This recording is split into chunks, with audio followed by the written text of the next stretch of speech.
10 पैकी 8 महिलांमध्ये आपल्याला पीसीओडी बघायला मिळत असतं. तर आता हा जो पीसीओडी आहे नेमकं काय आहे? तर पीसीओडी मध्ये आपल्याला ओव्हरीजमध्ये म्हणजेच अंडाशयामध्ये छोट्या छोट्या सिस्ट दिसत असतात. त्या नक्की काय आहेत? तर त्या आहेत इमॅच्युअर फॉलिकल्स.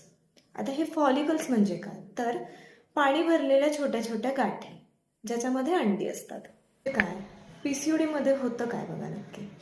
तर आपल्या ओव्हरीमध्ये बरीच छोटी छोटी अंडी असतात आणि त्यापैकी एक अंड मोठं व्हायला पाहिजे आणि फुटायला पाहिजे. असं होत नाही आणि त्यामुळे आपल्याला कन्सीव्ह व्हायला डिफिकल्टी येत असते आणि पिरियड्स पण येत नाहीत. कारण पिरियड्स येण्यासाठी ओव्ह्युलेशन होणं गरजेचं आहे.